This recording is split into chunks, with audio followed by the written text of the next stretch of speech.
tick, tick, boom, and someone goes, James, just because you say that doesn't like detonate both the planes. And they're just like, what? Although he is a... We're not recording right now. No, we're not recording. Excellent. Although he is a total piece of shit, Yeah, but Chris Burns was the world #1 guided missile controller. World #1. No one could beat him. Guided missiles in Battlefield 3.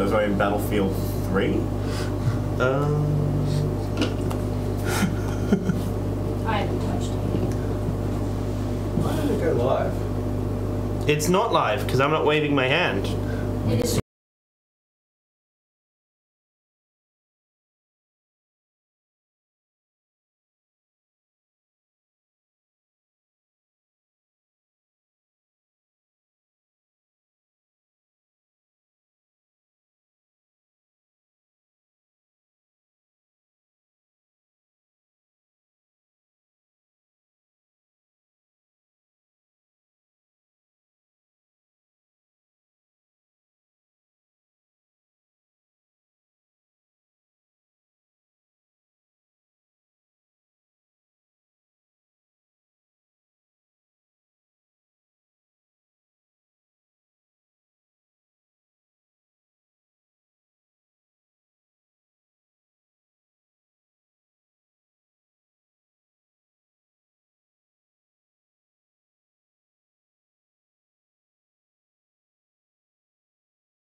chosen. I got an American. Alright, we're live, by the way, guys. Just All right. the way this stupid bloody software works anyway.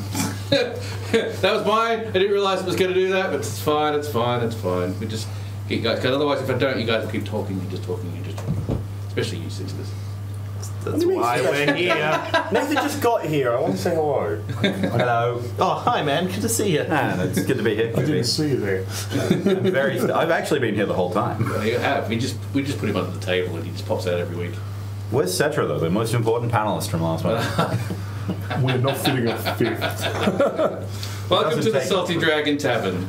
Grab a drink, pull up a chair, and join us as we talk LARP. Now, we're going to go through a couple of things before we start going on about this particular talk. So the very first thing is, if you've got questions, and no, Tyranids can't be part of Warhammer Quest. If you've got questions, by all means, put them in the chat, and we'll see if we can get to them and answer your Tomorrow's questions. the day off. All right. Quick question. Are we playing with Necron's jinking mechanics? Yeah, we are. Yeah. Oh, you guys are screwed. Do you have messenger? No, not at the moment. Not at the moment. I do, but I don't know. Yeah. All right. So the very first thing I want to get off my chest, for lack of a better way of putting it, is, and it's probably just, I think, misinformation that people have seen this in a particular way. I put this channel together for LARP, not specifically for Swordcraft or any other particular LARP. I just love LARPing. I go overseas and join Germany and Italian LARPs, and if I could go to Spain, I'd go there too and do a Westworld LARP. I'm about LARPing, and I want to include everyone who does LARP, runs LARP, interstate, in Melbourne, whatever. And the only reason why a lot of this content is related to Swordcraft is because it is the local one, it is the most prolific one, and let's say it's the biggest one there is in Australia. So there's a lot of content there, and a lot of people who are watching the channel are from Swordcraft. But next year, especially after the New Year's passed and stuff like that, I am trying to include others. I know we'll be having a talk with all of the other LARPs that I've got coming, which is not all the LARPs that exist, it's just the ones that I can get on board. And if technology is not a pain in the ass, I'm also going to have like people from Scadia who are coming into that particular channel also talk with us. It'll be probably over the internet, so we won't physically see them here, but they should be doing streaming from their place straight through my stream, and then we'll have a talk with them about Scadia. And going further than that, I want to talk to anyone in Perth or South Australia, or even if Tasmania gets something up and going in the future, New South Wales, Queensland, Warsong. I want to talk to all of them. I want to get to know what they're doing. I want to know about their events when they're coming up and talk more about their events. And I want it to be an Australian LARP thing. So that's just what I wanted to get off my chest and make sure people understand this is a LARP channel, and that's what this is. The second thing I want people to understand about that is an independent LARP channel, which is really, really, really important, just in case people think I'm aligned to someone just because I help run things and organise things at Quest. Well, yeah, we can categorically state Tim gets on our nerves. Yeah. All right, now that I've got that off my chest, the other thing we need to go through is that we do have a YouTube channel, and the YouTube channel has been going for quite some time. So when we stream this, we also stream to our YouTube channel. And unfortunately, our YouTube channel does not have a personalised name yet because we've got to get a certain amount of subscriptions. So I'm just going to quickly link the channel in the chat. Go there, subscribe to it. It's a free subscribe, so you're not really paying for anything. And once we get to a certain number, we can finally stop having all those squiggly letters at the end and actually have it say the Salted Dragon. Pluggy. It's basically just another medium just to watch all this type of stuff, and all the stuff that we've done so far is all recorded that way. You don't have to. Twitch will be our main platform for doing most of this stuff. If you're putting comments on YouTube itself in relation to this live feed, we're not going to see them. So come to the Twitch channel and have a chat with us there. Also, there is an actual Twitch subscription service, and in putting a subscription in for us for this Twitch channel, you will give us money. Yay! More likely you'll give Twitch more money, but you will also give us money to help us run these things and keep this thing going. This is not a cheap thing to do, and we do want to expand on the cameras themselves, the set that we've got going. We've got other ideas we want to sort of throw out there. I've got a particular idea that's going to cost me $2,000, so probably not going to do it for a while.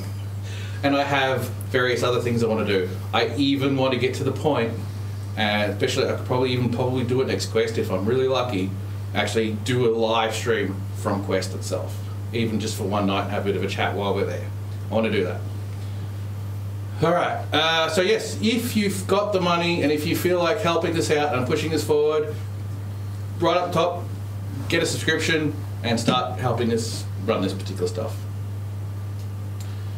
Alright, Quest is coming up, buy tickets, we all know this is coming up. If you don't know about that by now, obviously I haven't said it enough, it hasn't been going around the channels enough. Buy Quest tickets, Quest is coming up, it's going to be interesting because we are changing over to the blood and gold. Alright, next week, with my final thing next week, we also have the Friday night beta, which is related to Swordcraft itself, and we're going to be talking to a bunch of people, and I'm going to have a big table, I'm going to have all 7 seats filled, and we're all going to talk about essentially picking a side on a Friday night, and all the little bits and pieces of information that goes into picking a side, and yet we will delve into some of the reasons why some warbands are not picked first, or second or third, and the reasons behind it. And some people, if you're watching this, you may get a little bit salty, but I'm always about this particular channel trying to use this as a way to solve problems or accept that's who you are and that's the game you're playing and that we're actually okay with that, because you're going to be picked last, you're cool with what you do, which is that for the purposes of a Friday night battle, you're probably going to be picked last, or you're going to be picked first, or in the middle, whatever it is. And that's what we'll talk about next. So let's get to this talk. Let's talk Sudenberg. I've got no questions.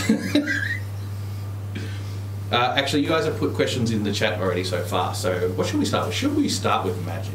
I would think we should start with introductions, Tim. Alright, they all know who you are. Well, they know who I am. Fine, Maybe this guy is. Introductions, introduce yourselves, please. Oh, me. I have to sit on the left every time. My name's Michael. I'm a swordcrafter. Yeah. Been at it for a few years now, and yeah, had a lot of fun with that.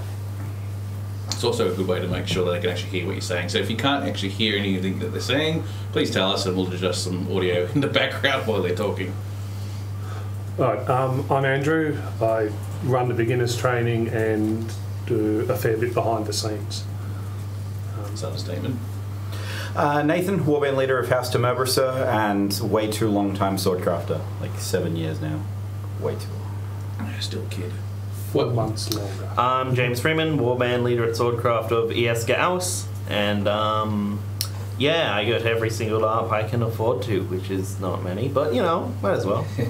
Oh, James, throw a plug at that political up you left your avataring role to do. Oh, yeah. Chimera Productions runs LARP called Dantia, which thankfully my avatar died, so I got to attend that.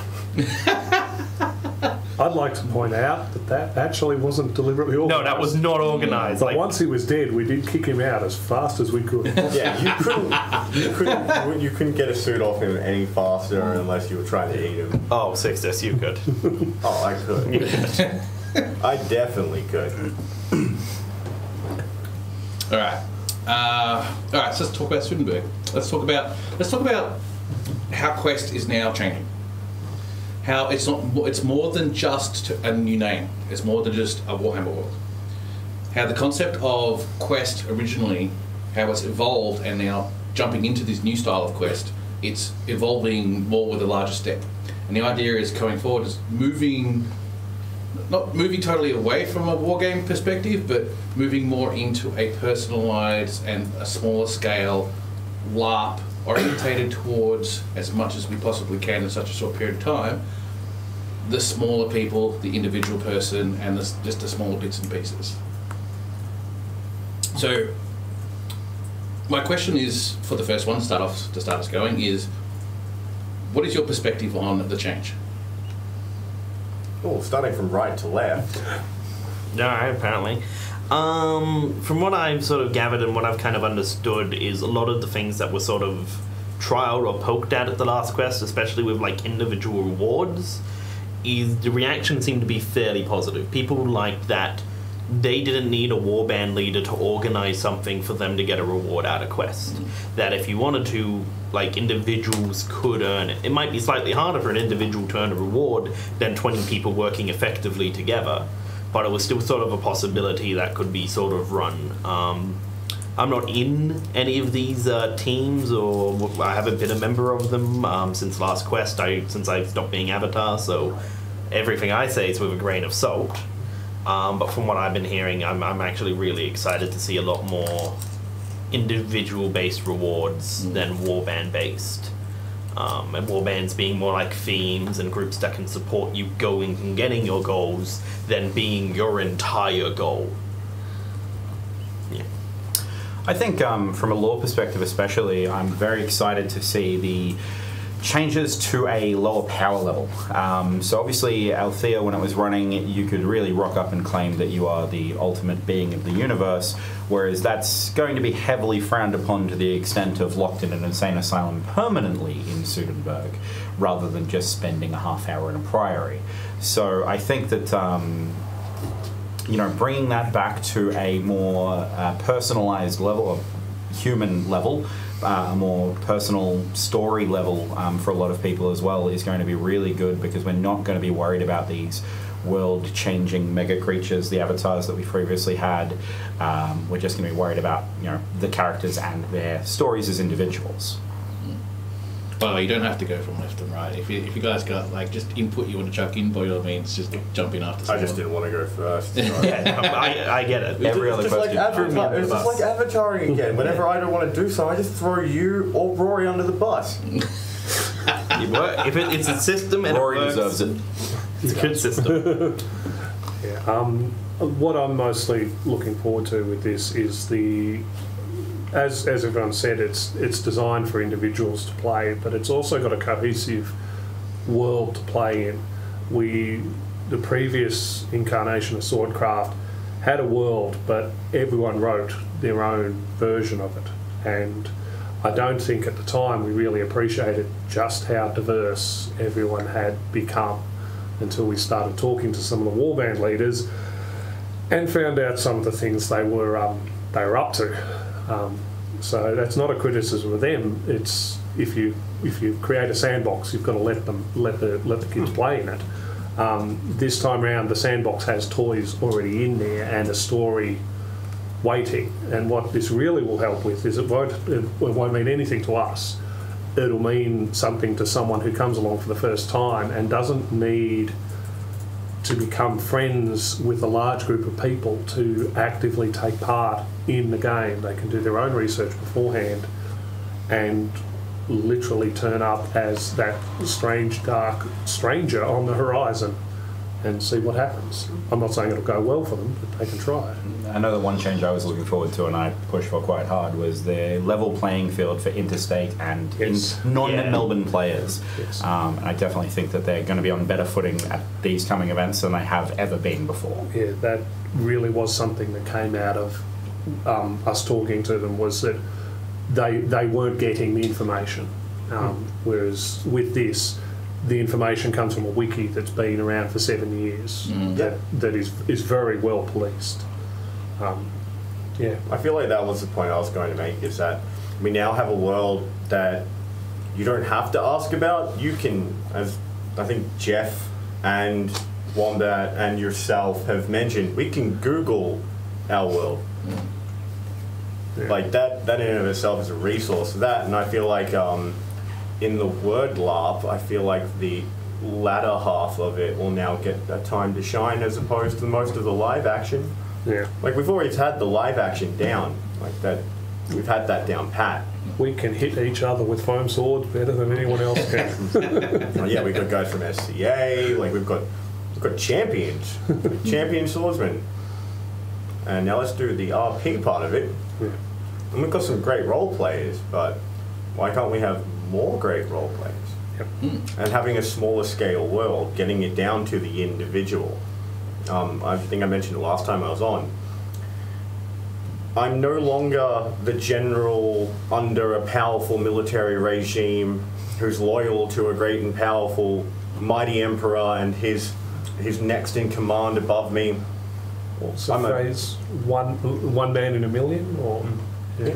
Like I was just, I was one man that if I were to die and that character dies off, it just shifts the machine and they pop a new one in my place.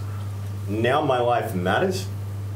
In character, if I die, that's a big deal to me, and like if I have any friends or followers, that should be a big deal to them. Because you could cookie cutter characters when you're the leader of a nation. Like you could rubber stamp it and then replace it just like that, done. But with this, I feel like if we play this out right, if it's implemented well, your characters will feel more meaningful. And I'm sure there's plenty of characters out there that were meaningful. Like we've seen people who've ended their Althean story in tears. But now this is another chance for everyone to be kind of pushed into a box where that becomes the goal. Which is going to segue into the next question, just to get it off the books, essentially, because we already know what the answer is. Death. Okay. Now, Death was actually metamorphosed in the previous incarnation in Althea into a major component that tied up our world. That's not going to be the same type of experience this time round. I'm not going to tell you what the death experience will be this time round, but death changes how important it becomes. Because when we move to an individual, like we've just said, if you die to an individual, that really matters. If you die to someone who's continually respawning into a game of chess between gods, well, death is a minor inconvenience. Try not to do it too often. So, in mechanical terms, there will be repercussions for dying. As some people have found out, you die too often, you rapidly lose your ability to play. How that actually turns up in the oncoming game, well, I'm not going to tell you this far out. Play it and find out. Play it and find out. Send someone else to scout ahead.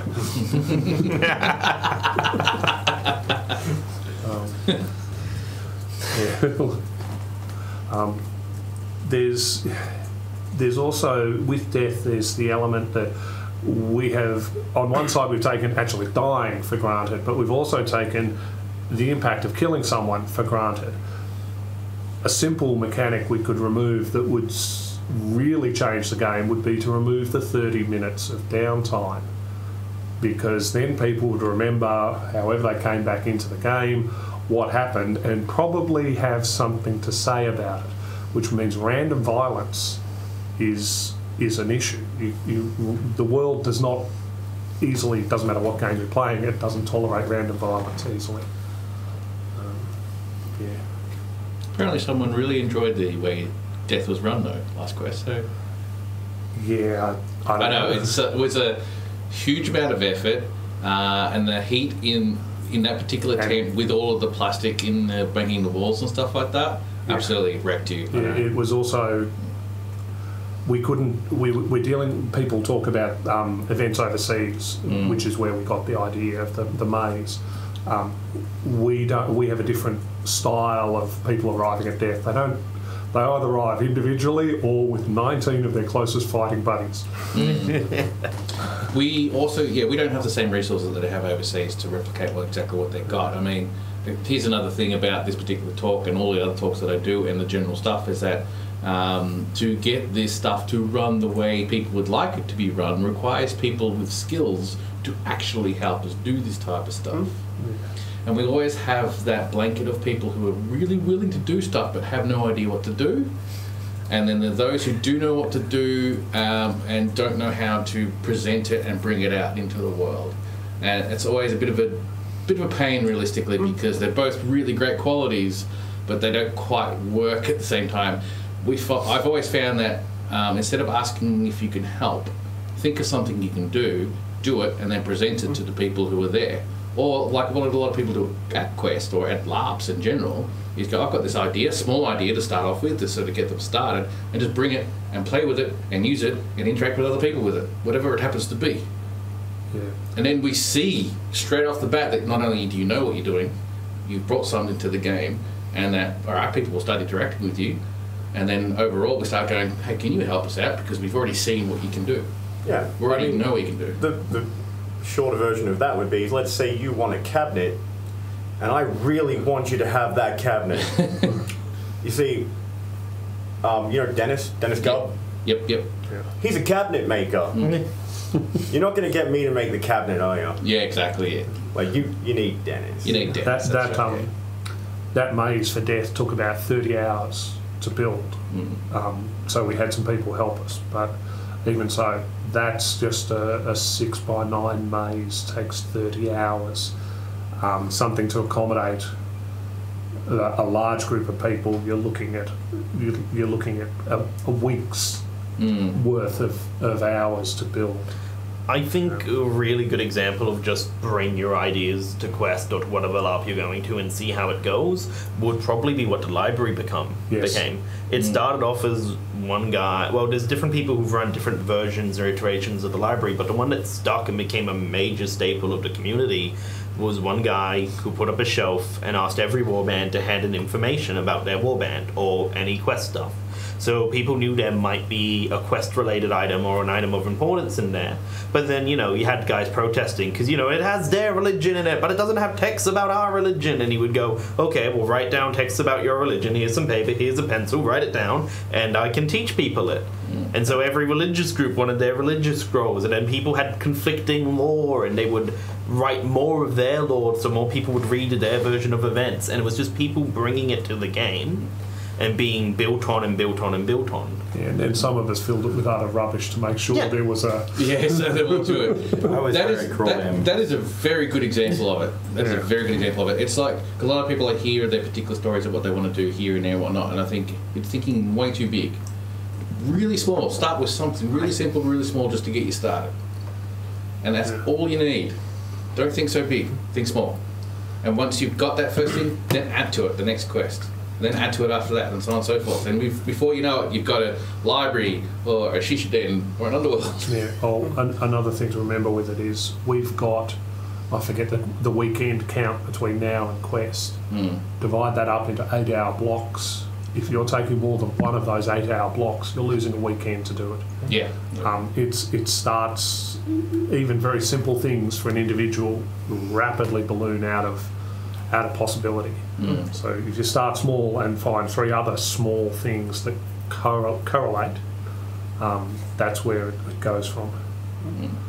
Well, during the process, like, of generating new characters, a lot of people, because like I live with sword crafters, and I'm sorry. Oh, no. I'm sorry to them. They live with me. This is a Rorschach. This is a Rorschach moment where it's like, I'm not locked in here with you. You're locked in with me. But yeah, they're lovely people, but they're working on their new characters, and I keep telling one of them that, like, try to cool your backstory, because like I end up coming back to, and I'm pretty sure when like a number of Freeco members have told me this one story, but I'm pretty sure it was Al Taylor. But like, you know, don't worry too much about your backstory. Live your story. Like, go to sleep in your character. Do the dishes in your character, which is actually how George cottoned onto this quote, because I'm pretty sure it was Al. Told him outright. It might have been Link. It could have been Waghorn, but I'm pretty sure it was Al. Said like, no, I don't care if you're a noble. Go nobly do the dishes. It's your turn. Like this is like, he's like, but I'm a noble. Like, well, your character's a noble who also has to do the dishes. Like, go in character and do those dishes. I actually had that same particular problem the very first time I went to Drakenfest, because I was also playing a noble too, and I didn't want to do it. So I actually had a few issues. Well, not issues. Like I role played it, and I was going to, but I didn't have the resources back then. I was going to actually like leave the camp as my current character, and then just put on like a sack or something like they come back into the camp and could just be some sort of dude looking for a couple of coin here and just washing dishes and something like that. My lord told me to come and do the dishes. That's it, yeah, he's all visiting. So it's I agree. I hate people when they swap characters, and there was also that big issue that came up. You shouldn't need to swap characters, just do the dishes. But like, if you feel like your character shouldn't be doing the dishes, just leave. Come back with a temporary character who can do the dishes. You can do that. But I feel like it builds a better character when your noble is brought low enough and insulted enough that they're forced to begrudgingly do the dishes. It does. I agree totally. That would be a roleplay I would sit down and watch for 5 minutes. He was doing the dishes while the entire time complaining. Because most of my characters would just love to see a noble being forced to clean plates. I have the scrubbing brush. I have the plate. How does this work? And the whole time the noble's probably thinking, I'm going to increase taxes by 12%, and I'm going to introduce the death penalty for everything. As somebody playing a noble, it's whips, not taxes. All right. We segued a bit there from death into just general being a player and There's not much to answer. No, it's like, but there's not much we can do on death at the present moment. There is a question on death. Will the scythe make a comeback? the scythe is currently being used to support a cat because I put a towel over the top of it and it turns out my cat loves it. So it's fine. Tall thing, somewhat soft. Of course a cat loves it, Andrew. Have you met cats? I'm eye to eye with it when I get up in the morning. Not good. Mine Very will often disturbing. try to suffocate Christina in her sleep by just lying side onto her face. Like, shh, no tears over these dreams. All right. So the next question to ask, which is probably on the same lines of death, is magic. And the specific question that was actually asked on the channel is their magic going to be changing to represent this winds of magic in the current system? I'll field an initial answer to that one, which is yes, especially in lore, but apparently new rules are being looked at. Last week I did a shout out to a Facebook page, The Acolytes of the Elements. There's been a post in that throughout the week about conversations that have been had with Jeff. The reason I wanted to go first is I did forget to mention another group, which is the Althean Mystic Arts Guild, which is the other group for the Swordcraft Mages Guild. So please join both of those Facebook pages if you have an interest in magic. They'll do a lot for helping you learn the ropes and be a part of, I guess, the Swordcraft magic community. Yeah, in terms of what it's changing to, no, we're not going to tell you. But Womp, womp, womp, yep, sorry. I hate you people. ba-bow. Like all of a sudden the numbers have just dropped. They go like, that's all we wanted. Oh, you can't say that to me. But what we can say is why Swordcraft magic is the way it is. I take part in a few other LARPs where the rulebook is nearly 200 pages long and well clear of 80% of that is magic. Mm-hmm. And of the remaining 20%, half of that is how to suffer from magic. Magic is, in a fantasy setting, incredibly dominant. It's also a problem because if I can do it with magic, why would I do it physically and vice versa? I do have a solution to that problem. The Sigmarites are the solution to that problem. Yes, it's the permanent solution to magic. It is the idea that if you use magic, will kill you. Loses its flavour after the death of all participants, but it is actually part of the mechanics that are coming with magic. Magic is not as trusted as it was in Althea. The other thing is when you consider magic, Swordcraft doesn't want the rules to be for something to be an imposition on another player. So almost all of our magic is learnt by the magic user and enforced on the magic user. If you think of, I know elementals can be a bit confusing as to what they can and can't hit you with and what shades can and can't hit you with, but all the mechanics behind the shade and all the mechanics behind the elemental are on the magic user and on the actual person playing the magic, which is how our style of the system works. If we introduce more magic, the imposition will be on the person running the magic, as opposed to everyone else learning what the small squishy ball that just hit them does, which is, it does in effect limit what we can do. Obviously, we're limited by the small squishy balls we can throw, but it means that it's easier for a wider player base to take part in it. Sorry, I'm really fidgety. In fact, I'm sort of Yeah, like, pens. I need like It happens. It happens. No, I've got a mate. I got a mate called JJ over in the States. He lives in Indiana, and he watched my last appearance on the live stream, and he's like, "Oh, you did great, except for the fact that you look like you were really fidgeting." And now all I can think about is like scratching like a crackhead. It happens. Can I get a LARP fix, man? I can't imagine why. Hey, it's almost Sith Miss. Alright, so basically when it comes down to magic, we basically don't have a whole lot of information exactly we what don't it have a is. whole heap of information, but players have already experienced the style that it's going to go down.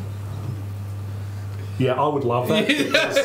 It would just crash into everything. I personally think that one of these elementals should be one of those big balls that you get into and you run around and run into other ones. Yeah.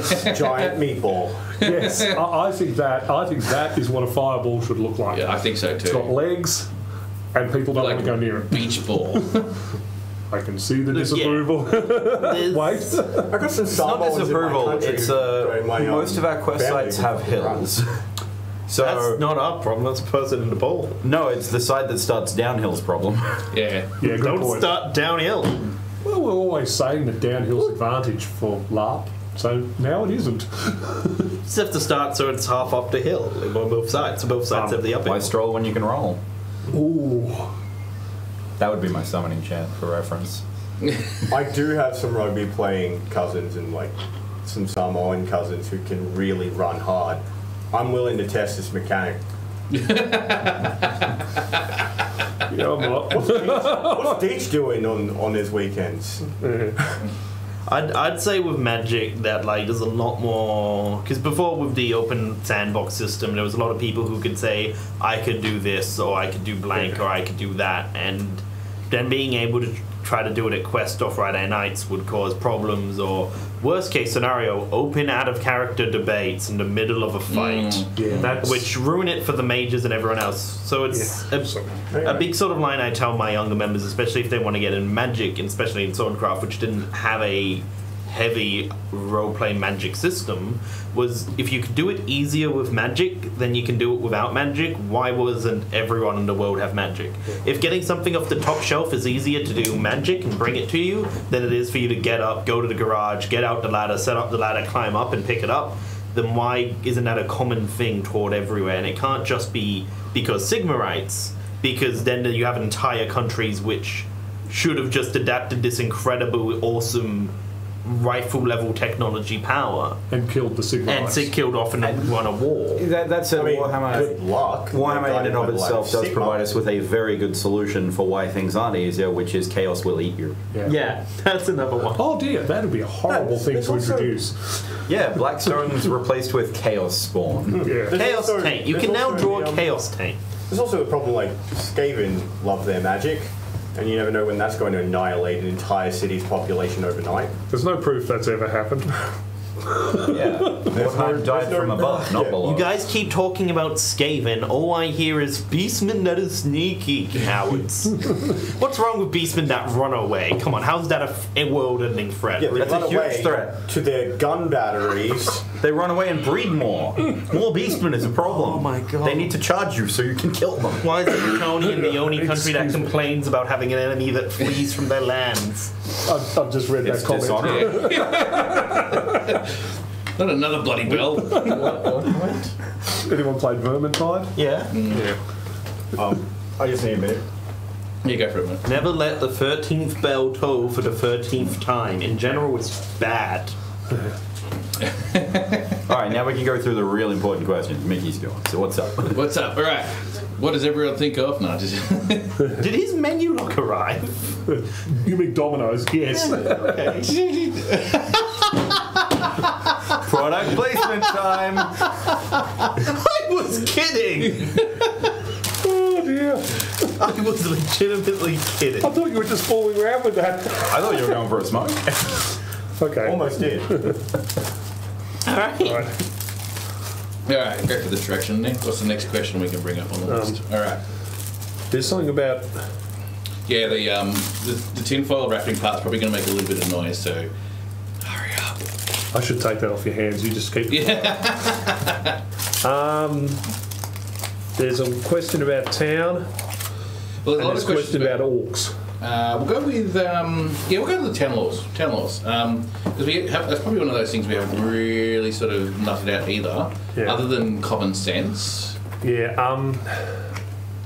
This, as we've said, that the repercussions for dying is probably going to be which means there's obviously going to be repercussions for killing people. Mm. That means that in effect that the town laws randomly killing people is not recommended. The world has gone from having 5 disinterested demigods to 4 people who are, if they were in modern times, they would be trying to own Amazon and Apple, and they would run them roughly the same. Mm. So they are businessmen and women, and dead bodies are expensive one way or the other. Bad for business. Bad for business. If it's bad for business, they will stop it one way or the other. I'd also raise that for a lot of characters, they should be caring more about when somebody does get stabbed around them, because if you see that one wanker who's got themselves a dagger and is walking around shanking people in the middle of the town, you got no way to know you won't be next. You don't have a nation that they're worried about going to war with. You've got you.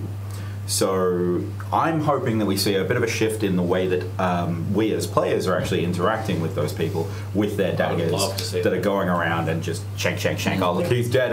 Take a copper. Did you guys see that? So, you know, bringing it back to a more... the same reason I don't stab a lot of people that walk really slow on the footpath in Melbourne.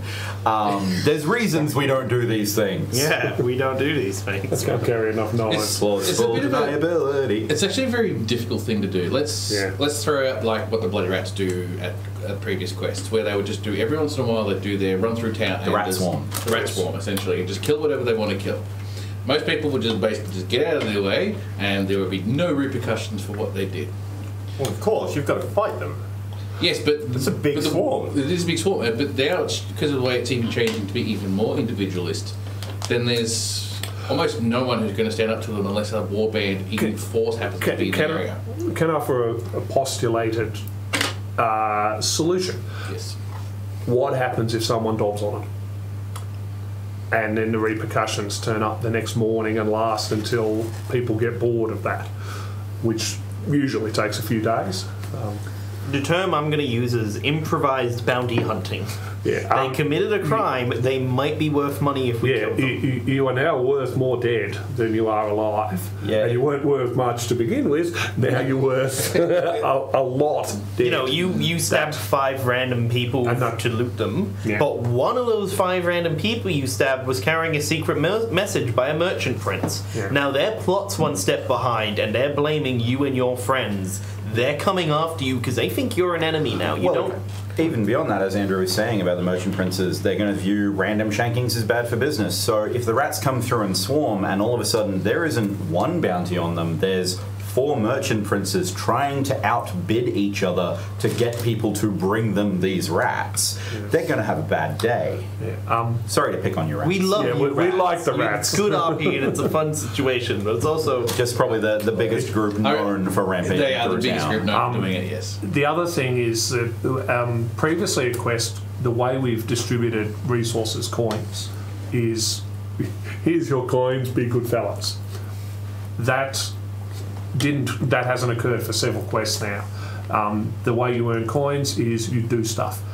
If the do stuff dries up, you don't get coins. The captain would turn you in. Is the captain doing it? The captain would do the rat swarm, then get in trouble, then turn you all in just to get the reward. I know what he's like. Yeah, he's genius. With a heart of gold. someone else's heart, right? Like it wasn't gold until he dipped it in. So yeah, the very simple way of controlling random violence is if you want money, money flows down from the authorities. If the authorities say no violence and you break that, you don't get money. Or the underworld. Blood and gold, trickle down economics. No. Actually, Trickle down economics that works, because honestly, anyway. Actually, In a fantasy setting, it could. Yeah, in a fantasy setting with feudalism, yes. Yes. So eat the rich is what I'm hearing. Yes. So in terms of actual rules, without getting into the classic ones like, you know, no drinking outside the red line, the rules are going to be set by the merchant princes. If the merchant princes have a problem with someone driving a steam tank through town, they'll express it. Probably through gratuitous violence. Well, they might, or they might just hire the steam tank and ride along, or whatever. This world is moving from a system where you're going to get a nice, clearly defined set of rules, which some of them were very clever. The hat one was actually a very clever rule to introduce to a town, because it basically forced more costume onto people. Also, less heat stroke happened. That's People less heat wearing stroke, hats. and medieval people did not go out hatless. That was just poor form. But it basically means that the rules are going to be set by the whim of the people in the merchant princes. More like a Wild West town. Yeah. Which also means that we've got a capacity as well here that we might see laws change at the event. As one merchant prince convinces the other two that the third one's rules suck. Yeah. So, you know, it's the I one. already like that one. Yeah, the one we're talking about, He's the my killing, favourite. is unlikely to. Or she. I actually don't know, but they're my favourite. Yeah, and the merchant princes have their own agendas. Yep. So many agendas. So there's a certain amount of the merchant princes are going to be trying to control the populace to a certain degree based on their needs and wants and desires as the NPCs that they are, as well as an encouragement for the players themselves to be a bit more proactive about what's going on around them, because not just because we said you should, it's because it would actually create part of the game and you'd actually get involved with things if you got involved with things. You dob people in, or you stop people from robbing people, or you stop people doing this and that, and actually get involved instead of just ignoring it, you'll definitely get more involved with stuff that's happening. Yeah, the best you'll end up with is a lifelong enemy, which will provide you no end of satisfaction. Yeah, like you stop someone and you're the reason they didn't get 40 silver out of that bank robbery, they will come after you for years, and then you can keep fighting. It'll be great. but then you might also have the bank that turns around and says, hey, you stopped us getting robbed. Here's a bounty, here's 10 silver. You might not get as much as the dude doing the robbery, but you get got nothing. You get the reputation boost as well. Yeah, Yeah. so all of that crime is going to really piss off evil Steve Jobs. I mean, Steve Jobs is pretty evil, but we're talking like LARP evil. LARP people, yes. You know, I don't know. his mustache. Right, let's jump into another question before we decide to go for a bit of a break. I'll just answer that one that's just been thing. Have the princes and princesses been announced? No. When will they be announced? No. Very, very soon, as in well before Christmas. They have to. There's some things they have to be able to do over Christmas. Why can't we just know about them now, because we already know what they are? Because reasons. No, in all seriousness, we're not sure if we're having 3 or 4. Okay, so the decision has been made about the 5. No, there's some complicated game mechanics that go into whether to use 3 or 4 and how to control Yeah. crowd mechanics. I understand with 3 or that. It's 4. kind of like you got to weigh out the pros and cons and then go down and make a decision after that. You know, the other one is thinking always ahead to our biggest part of the quest, which is the main battle. If we've got a 3-sided battle, that's a 2-sided battle where one side gets stomped. Yeah, I know. So we need mechanics to control that, or at least push it to a socially acceptable stomping. All right, so another question I'll ask as well, which I can probably already answer this one off. I'll go for it. Sorry. You have to tack on to Andrew's final point. Watch next week if you want to learn how to create a socially acceptable stomping. We'll have warband leaders who will show you how they pick sides. Yes, warband leaders. This is going to be a very interesting one next week. All right, so the question, which I've already actually answered last week, I'm pretty sure we did, but we'll answer it again and we'll have no problems with it. Will the currency be changing or will it be staying? It is a mixture of both. If you listen to what official announcements and official parts of Swordcraft say, they don't refer to our coins, they refer to coins. Yes. So almost all organisations will accept real coins, and some people have coins they've put an extraordinary amount of effort into, as in cast their own and milled their own. They're the sort of things that people will accept as a coin. In terms of whether or not we're keeping what we call the Althean copper, yeah, we're going to have a bit of that around for a while because our delivery turned up and it takes a bit to lift. It does. So there's a fair bit going to go out into the community. Would it change in the future? I think we'd all love to have a new map and a new coin, but we've got a lot of coins and there's a lot of couches that have a lot of coins in them. So, I keep getting coins just popping up everywhere. Yeah, so there's no plans to phase out coins. We're not buying back coins. We're not getting rid of coins or anything like that. The coin is a role-play asset, which it's honestly one of the most cost-effective assets when you get right down to it, that is going to remain in the game. And there are some very odd coins out there. Playing Death for about 4 years now. Yeah, I've got some really strange coins. That's a good answer. All good coins are good coins. Yes. Yeah. Bottle caps? Roll up. But yeah, if you'd come up to me with coins made out of a piece of paper that you've written $5 on and you go, this is worth 20 silvers. No, it isn't. It's a piece of paper. But if you have it minted and it looks fantastic and it's really well done, then yeah, you might be able to trick me into actually giving more than what even you think it's worth. Yeah, if it looks, and then I'm going to try to get someone else to give me the same rate because that's what I believe it's worth. A lot of people, a lot of people don't really think about what they can and cannot do when it comes to this. This is a very good topic because people just think that they can write something on a bit of paper and they go, there's our thing. If someone had come up to me with something that someone had hand-drawn and handwritten and made like a really cool, it looks like an authentic sort of banknote of some particular type, and then after they've made it the original one, they just basically printed it off and recreated it. And if they basically said that they still had the original and showed us and whatnot and showed people, they'd build a reputation of going, this is a really cool thing that we know is being done by hand and done with artistic skill, that people will accept those other copies as proper money. I received an Althean bond for 2 copper, which had a seal, and I swear they spent more time than getting 2 copper worth to do it. As payment for something. Teeth are a painful one. Make the teeth look good. Yeah, make the teeth look good. Yeah, don't be stingy and shit about it. Make them look good.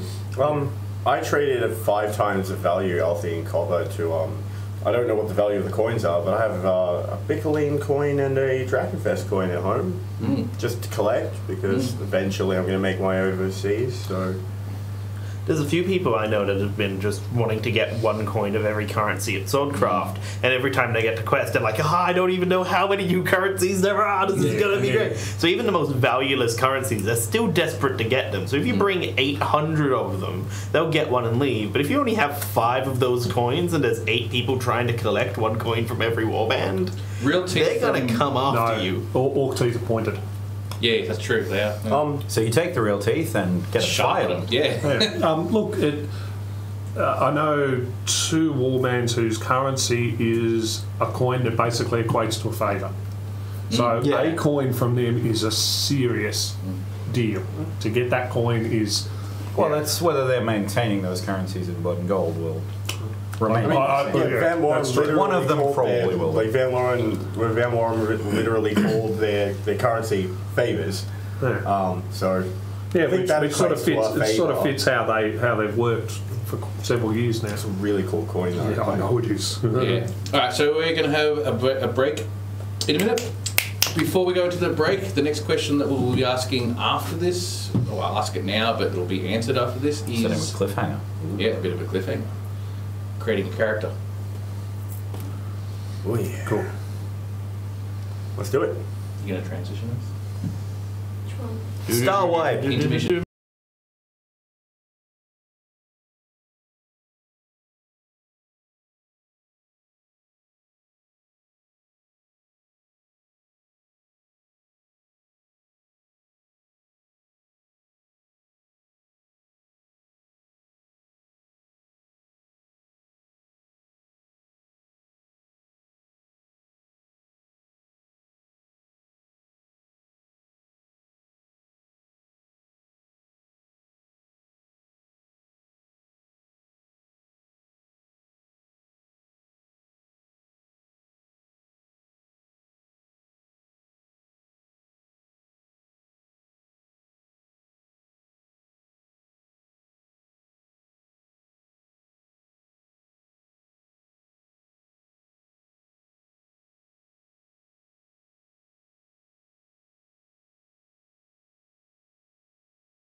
back. And yes, there's a bit of a delay. All right, so we're going to get straight into the next question, which is about character creation in New World. Or in the Old World. Or in the Border Princes, whatever you want to call it. Making a character in the new game. Let's go with, where would you start? Where would you start making a character? Man? Go for it. I'd usually start in one of two places, which is either basing it around kit that you've already got, or basing it around a concept. And it's really starting from one of those 2 points is going to help you a lot. If you base it around kit you've already got, you're probably somewhat locked into where you're from, who you are, etc., etc. If you plan the character and then build the kit around what you want to play, you've got a lot more freedom, but then obviously a lot more expense as well. So that would be my baseline level of start in one of those two locations. I wanted to go first, but then again... You're on the left, dude. You're on the left. Lefty losty. No, He's on my right. I wanted to go first, but then again, you're supplying the alcohol, so... There it is. You're speaking now. Oh, Yeah. yes, I am. For character creations, as far as how you would roleplay it, how their personality would behave, I'd go with a very simple concept. And again, it's the L. Taylor thing. Screw your backstory. You can figure that out along the way. The here and now is what matters. You can build your backstory that you'll tell everyone about while you roleplay through it. Not like, give yourself a basis, like I come from this town. I'm a part of Sigmar's great army. I'm faithful to this. I observe these traditions. I'm a part of this sect of Sigmar, and I hate that sect of Sigmar. But we once fought together against this common enemy, Which was also a sect of Sigma. If you actually, God damn, Sigmar's awesome. if you really struggle with the way the Warhammer world is and the way the lore is and don't know it and think it's overwhelming, then one of the most simplest characters, and I call it the Dungeon Siege character. You start off as a farmer. You've basically been a farmer your whole life, stuck out in the middle of nowhere that gets no one comes by except for maybe the odd couple of people. You travel to the local town and sell your veggies every once in a while. Perhaps some marauders came through, destroyed your farm, and you picked up a sword and you wandered into Sudenberg. And then you go from there. Well, the character concept I went with is that I've, like, for the upcoming quest at least, I've chosen an Estelian-born, no major background twist. I mean, I was talking to another sword crafter who was asking about my character's parents and his lineage and his backstory, and I'm like, he comes from the city. He's a grown man, and we're in the Warhammer universe, so naturally both of his parents are dead. Chaos, Beastmen, Orcs, Sigmarites, who did the killing? Plague, worked too hard in the mines, who knows? I'll figure that out later. Might have a plot twist where I hate, like, Jared Edwards' new character because it was his mine or something. I don't know. We'll figure something out. Damn dirty dwarves. But yeah, like, go with a simple concept, and the simple concept I wanted was just like a very grand, very self-aggrandizing character. Yes, like very delusional at times, but it's a character that just very simple creature with a heart filled with adventure, kind of like Moana. Yeah, it's like a stallion Moana who dresses like Puss in Boots. I think another thing that was touched on there that's very important as well is, especially for Blood and Gold when creating a character, is and another potential starting point, I'll override my other two, is why are you in Sudenberg? Yeah. So starting with that point and then build your character backwards. So, you know, we already know Hasta Merbriser as a warband, sort of our journey from Bretonia and how we got to Sudenberg, why we got to Sudenberg. I haven't told my players yet, but it's all there. We know the reasons, and knowing those reasons are going to help you very much, because if you've got to, you know, if you've created this amazing 1,000 pages of backstory that nobody wants to read, let alone is going to, but then you realize, hang on, why am I in this? Why am I in Sudenberg? Then you're going to have a slight problem. There is something on that though. No, I'm not reading your 1,000 pages. No, for the 1,000. No, but I told you before. What about my mixtape? I'll think about it. Like on like the really big expansive backstories.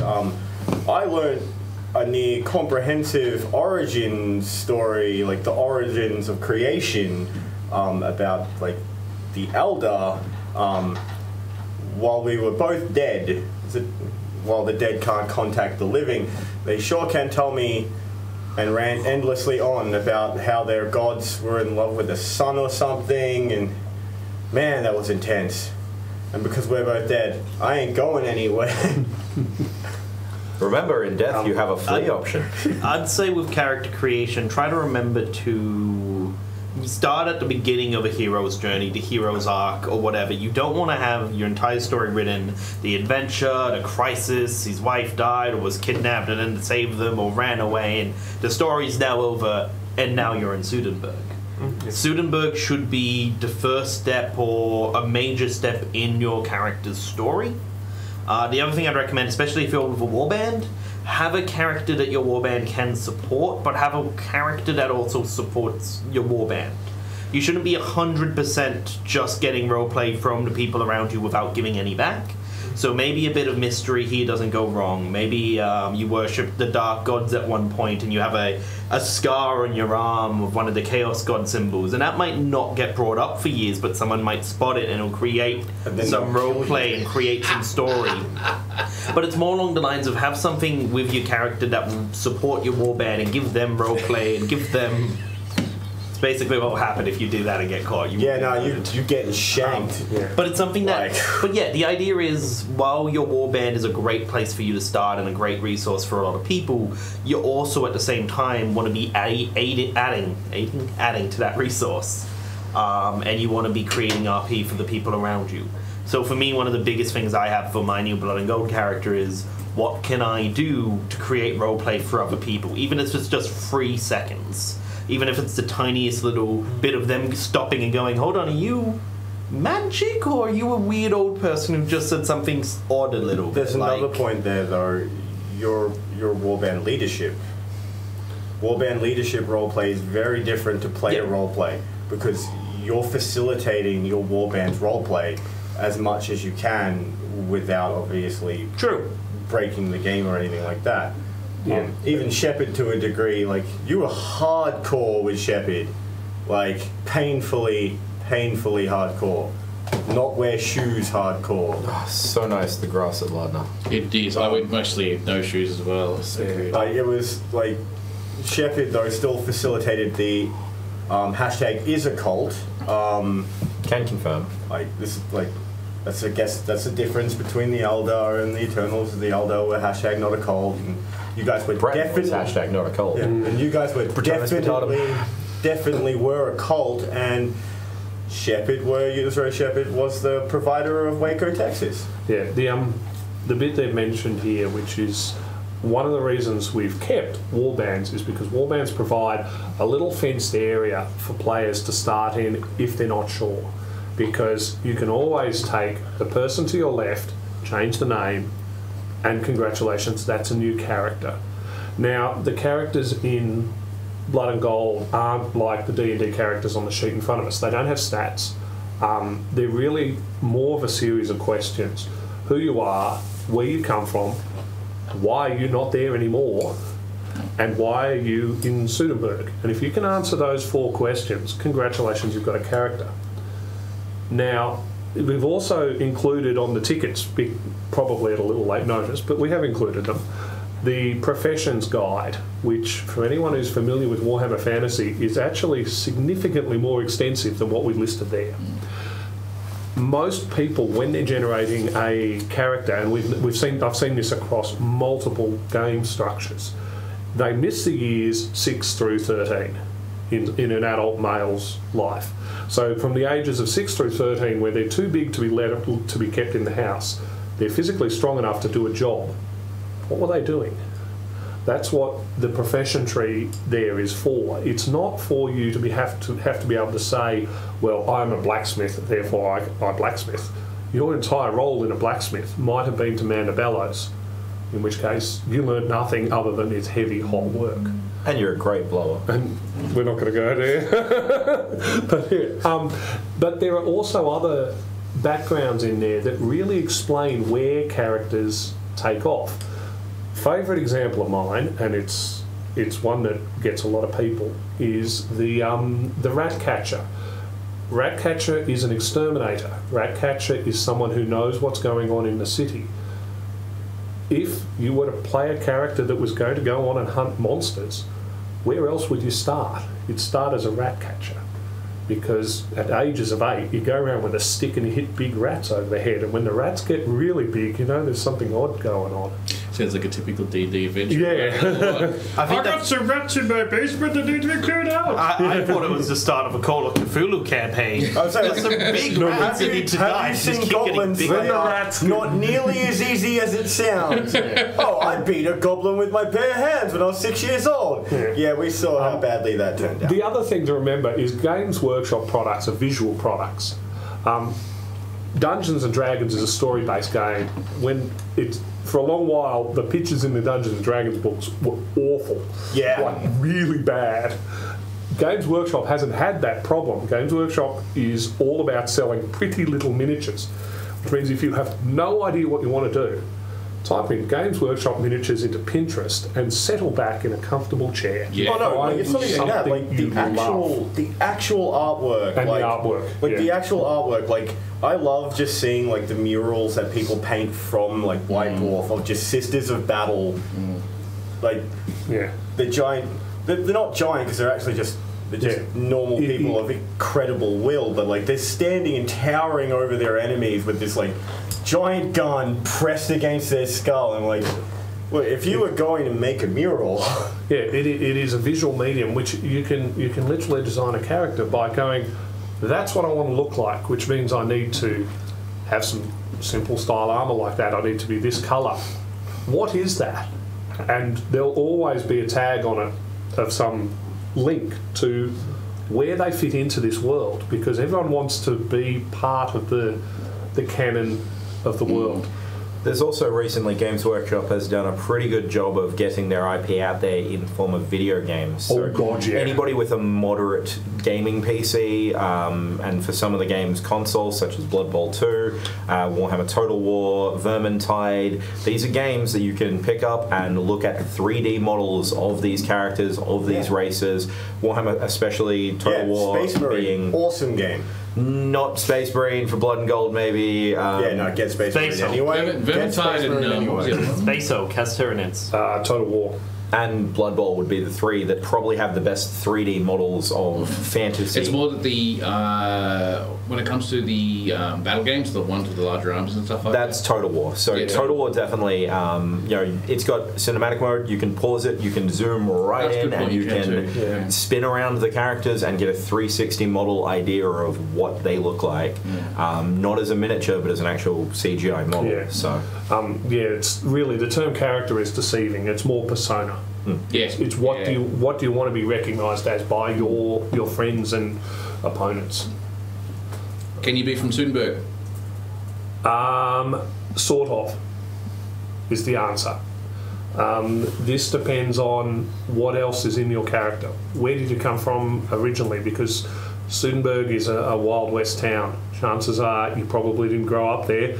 People tend not to grow old in that sort of town. This isn't. Yeah, so you probably came there. Coming from somewhere else gives you more of the world into your character.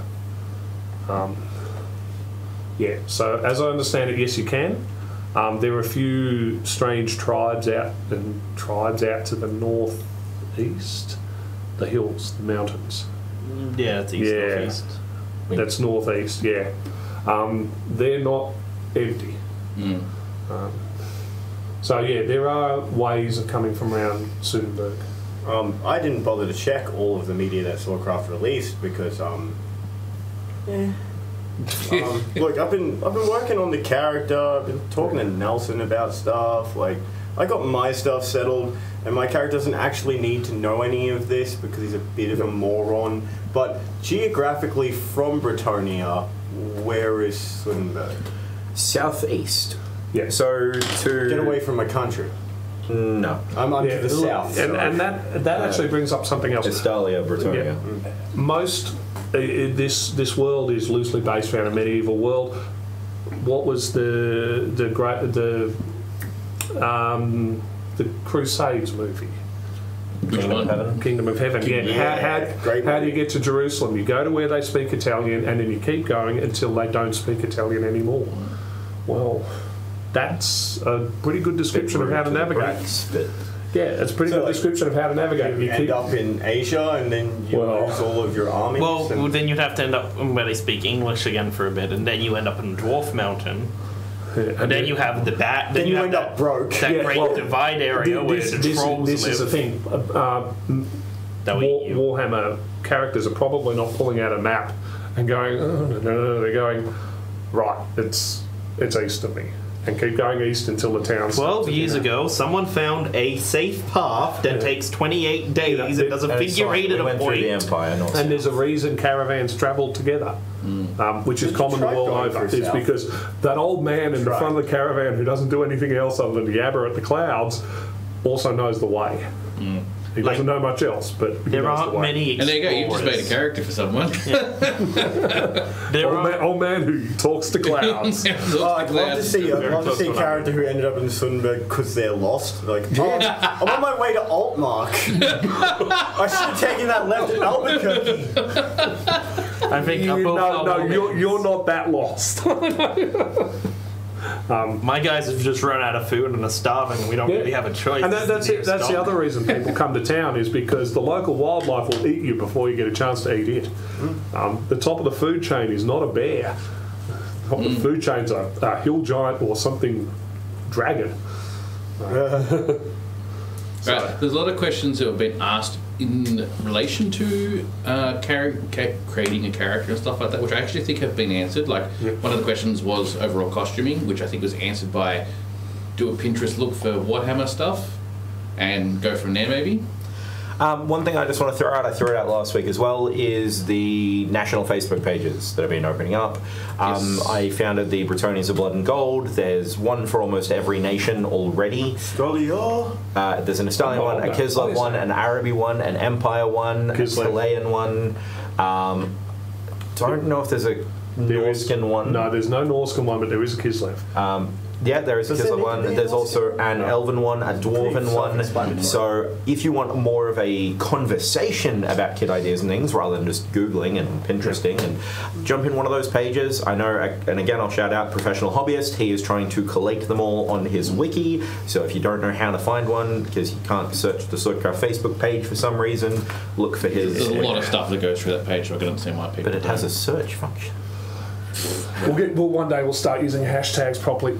Coming from the guy who worked out what they were 2 weeks ago. There's a couple more questions that have come up, which are good ones, because it's an example of people not understanding what's going on still, not sort of giving an idea. Which is the first one is, are there NPCs quest trying to direct us? All right. Or should we be suspicious of quest givers? All right. There's... NPCs is a word we don't tend to use a lot of at Swordcraft. This is because some other LARPs have had some problems with managing their player NPC balance. Swordcraft has 4, maybe half a dozen NPCs. The rest are players with stuff and an agenda.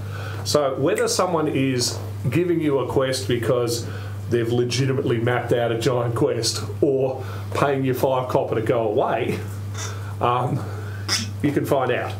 But the NPCs that we use, which in this case, you're going to drink all of that? The NPCs that we use, which in this case is the Merchant Princes and previously were the avatars, are used to give the players something to follow along. They've got their own story. If you don't engage with them, well, the world keeps moving around you. It's not like Skyrim where everything just grinds to a halt. The Merchant Prince's story will continue to trottle along, and the players that follow along with that will take part in that. You will find that there are particular people within the community, and this is something that if you're new to Quest, something you can also aim for, become quest givers themselves by just inherently by how they play the game.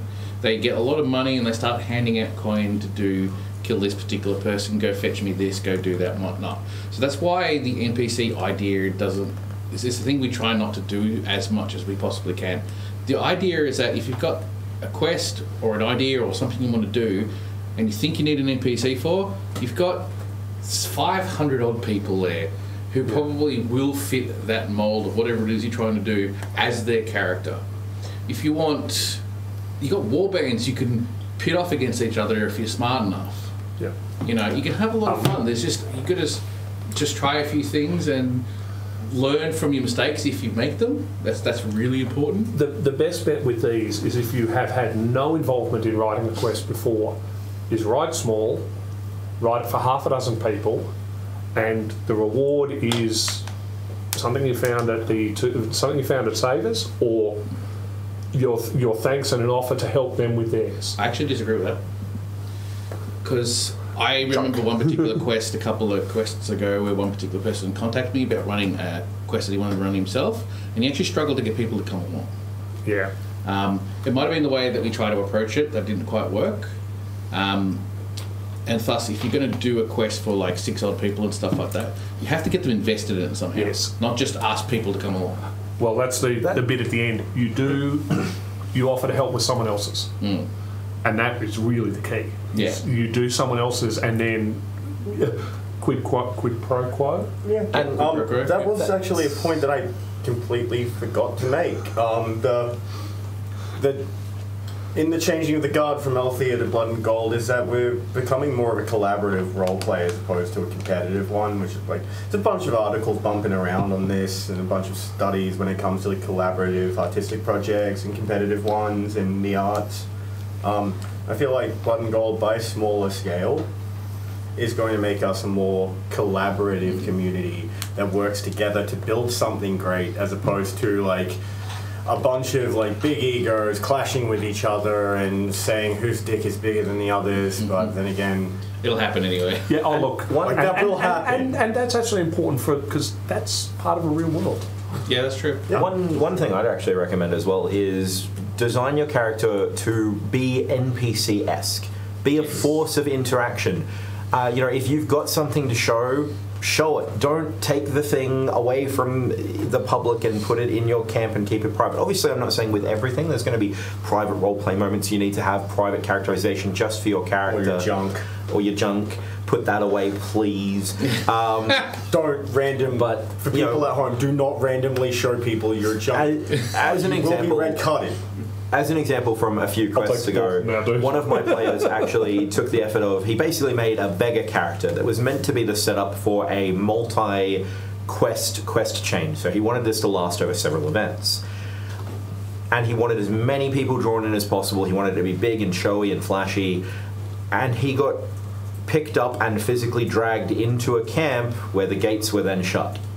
So everybody that could have been involved in that entire plotline, except for the one warband that sort of took it and ran with it, had no way to even find out about it, because the only way he could then do that was going out again and role-playing the same thing, but then he's just going to get picked up again. So, if people are doing things in public and they're making a show of it, interact with them in public and make a show of it. We are all characters. Interact with it how your character would do in the moment. Because crossing over how to create a character, how to roleplay a character here, which I think they're pretty part and parcel of each other. Quite similar. So for me, for my 2 cents, I would like to add into this is that don't think killing person is a good role-playing mechanic. No. If you think that killing someone that's what my character would do, I'm an evil bastard, I'm just going to kill him because he just wronged me, right? No one's really going to want to interact with you anymore. And on top of that, unless they have a big character star on their chest, then you might get a medal. Yeah. Like how many like the best comic book bad guys aren't prone to just being like, oh look, it's Batman, boom, boom, boom, boom, boom, boom, boom, done. Well, it's also simpler than that. The gunslinger. There's always a better gunslinger. You don't last long. There is always a better fighter, a better armed, better equipped, dirtier fighter. Yeah. Or sooner or later you'll get old. Yeah, you'll get old and you'll get slow, and they'll get young. They'll get old and they'll get faster. I remember one particular person's character concept for the whole quest, which was like 2 quests ago or something like that, was to go around and basically just challenge everyone. And thus, as a more combat-orientated person, that was his thing, and he had a lot of fun with it. he enjoyed it so much, and that's all he did during quest. And he made Saw had a him book. a lot. Yeah, he put a book together. Was this the Coterie kid? Yes. Yeah, put the Man, book I together. never got to fight him. Yeah, I never got to fight him too, but I was like, true to me. But I wanted to though because like I wanted to fight him, but the first time he interacted with me, I was addressing because at the time like Jamie was not present yet because he hadn't showed up to quest because he was working overtime. So I was doing warband leader stuff in his stead. Then I was actually at the toilet when we bumped into each other, but I wasn't exactly signaling that I was going to the bathroom until I was like, gotta go to the bathroom. And then I was eating breakfast the next time. Just bad timing. If I can as well, just throwing one thing out with the running quests question. Somebody did ask about that recently on the Facebook page, and I just want to reiterate my response to them then, which is, don't think that you have to run a mega quest. You might know one person at Quest and decide to run a personalized quest for them, and there is nothing wrong with that. That quest could turn out to be the defining moment of their event. That could be, you know, the biggest character growth they get. So never be afraid to write something small for your friends and your warband. Maybe you do want to write something for another warband, that's fine too, but don't think that you're a bad quest runner or that it's not worth the effort to do things for your mates and your warband and, you know, one person. Because I guarantee you, if you put all that love and energy into one person's event, you could make their event, the whole thing. So please never be afraid, no matter how small, to run things. The more people we get running things, then, well, the more people we get running things. And that might inspire them to turn around and run something for you and their mates the following event. So it is a snowball effect. Don't be scared of being that first flight. I ran a quest that ran over 4 events and 3 people finished it. 3 people took part in the end. And they got it in the end. Took them a year and a half. And that's not an efficient use of resources. But anyway, for them it was a ball, and it was interesting writing it. So, yeah. Someone's actually put an interesting question down that, like, is this related to D&D? Actually, it is. Yeah. Like when I've been running a lot of games, especially in the more maturity of running as a GM, especially on like Sunday nights and other games that I've run, I'm past that. I have a party of murder hobos. Oh, yes. I want characters. I want cool characters with either accents or good, or just have good personalities, or have these little quirks and stuff like that. Yeah. You know, little things that help and those that interact with the NPCs that I create. Not murder hobos. You just reminded me of something that I'd like to rewind back to our how to make character question. Yeah. An accent does not make a character. No. No. There are some groups that and some players that have had accents as a part of a character, and that can work really well. And I am not completely innocent. My Breton character, Jean, well, he spoke like this pretty much all the time. And that's not the entirety of the character. And it's never good to constantly have an accent, especially some of them where they are, you know, comedic accents that can be best to be avoided, that they can just turn very slapstick. And, you know, if the only thing about your character is that accent, or a joke, maybe think about adding other things than that accent or a singular joke that the character is built around. Because yes, that might be something that other people can interact with, but if it's a one-note interaction because it is just based on a joke, or because it is just based on an accent and the preconceptions about the stereotype of that accent, then it's going to probably get stale and not be too fun to interact with for very long. Yeah, a joke isn't funny for a whole week. Yeah, it's funny once and then... Steve. Where's the wiffle bat? I deserve it. This apparently is close to collapsing. It'll be hilarious because he'll die because you. But yeah, more than $10. Following onto that exact train of thought with playing a joke character is a lot of people, like, especially when they're delving into that, their character's an ex-soldier or a lot of people died or these terrible things happen, they decide it would be very interesting, both from a role play and a character development perspective, to add a mental illness or to add a focus or some trauma they've gone through. The thing you gotta remember with that is you have to be very serious, and you have to actually put in research as to how that would affect a person. Be like, pretend you're actually being a paid actor to represent this, and millions of people are going to see it. Because if you're representing post-traumatic stress disorder, and you run into someone who actually has that, and they think you're taking the piss, you've They lost will a friend forever. flatten you. And if they go and tell people you're making fun of their mental illness, a decent chunk of the community is never going to really respect you anytime soon. I'd like to say they're never going to forgive you. Yeah. That actually is... So it's just a big warning that it's a pitfall a lot of people fall because people don't like talking about it. But yeah, that leads on to actually an odd thing that there are some characters you can't play. Yeah. We've actually put a few characters in here that you can't. If you have a look through the how to create your character thing, it pretty much says you can't play. There are also some things from the back of the shop, we'll call it, from right back when Games Workshop started, that aren't socially acceptable anymore. They've been overwritten, and the game no longer incorporates them. But 35 years ago, when some of this stuff was written, it was pretty much taken straight from Lord of the Rings.